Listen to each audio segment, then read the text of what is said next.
What's up, you guys? Good morning. It's Monday, August 31st. We are going to go over your second stimulus package and second stimulus check update. I hope you guys are having a good Monday. Let's get right into it. Alright, so the Republicans are working on putting together a deal for $500 billion.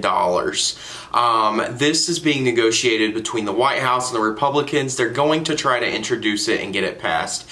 However, I'm really reluctant to say that it will get passed because it simply just isn't going to pass by the Democrats. We've heard from Speaker Nancy Pelosi. She has stated time and time again that she wants something. At first it was 3.2 trillion, then it was 2.4, and now she's down to 2.2. And she has stated it's 2.2 or no deal.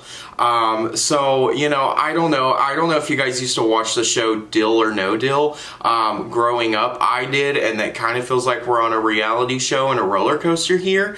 So let's just hang in there. Let's see what happens. I truly think the Republicans are going to try to pass this let's hope not $500, $500 billion deal. So I don't know. I guess we'll see what actually happens. I know a lot of people are hurting right now. An article came out yesterday from a news station here in Atlanta where I live, and it said that 40% of Georgia renters are on the verge of eviction, which is incredibly scary. That's a lot of people to not be living in a home. So let's hope that something happens with that. I know President Donald Trump actually signed an executive order. Whether or not that actually protected people is to be, well, actually it's not to be debated. It really did not. It was a soft, executive order. He doesn't really have the power to actually do an eviction moratorium. So we're still waiting on some action from Congress so that way we can hold off on those evictions. Now, secondly, we know that more layoffs are coming. Last week, American Airlines stated that they were going to lay some more people off. We know United is supposed to lay people off. They've actually came out and said already that they were going to lay more off than they initially thought, and we're still waiting to hear on Delta. In addition to this, Coca-Cola announced this week in their bases here in Atlanta, so this is going to affect my city a lot, that they are laying off anywhere from 4,000 to 5,000 people. But in addition to that, this is just a phase one. They're restructuring and they're trying to focus on their beverages that are actually profitable and not so much on the, maybe the sparkling waters and all the different flavors. So it's going to be really interesting to see. A lot of people are losing their jobs right now. There's not a lot of jobs out there, so it's a really scary time.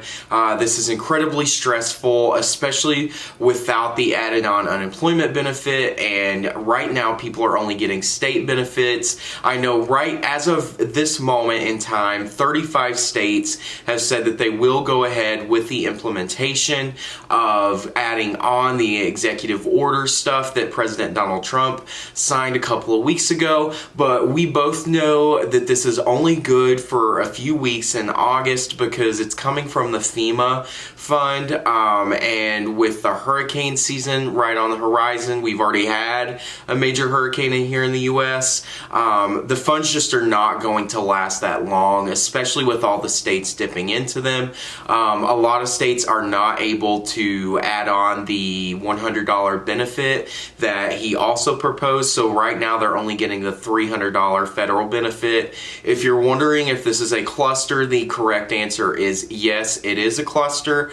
And quite honestly, the only thing to do to fix it is to get Republicans and Democrats to come together and do something. And even when they do that, with all of these states paying out the $300 unemployment benefits, if it's like $400 or $500, it's going to take them a couple more weeks to figure out how to make a system so that people can go back and claim that difference. So this is truly just kind of a letdown because other countries have really gotten their act together with the monetary policy side of things, and the United States is kind of floundering right now. We are waiting for a lifeguard to come save us, and let's pray to God that one is coming soon because I'm about to drown in all of this craziness.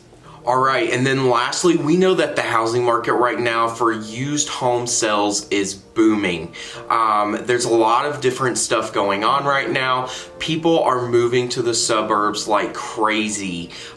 With remote work guidelines and things like that, the cities are kind of emptying out because it's much cheaper to go out to the suburbs or even out in the country and live where you have a lot of land, you can get a bigger house for a smaller price. Why not if you don't have to be in the city for work?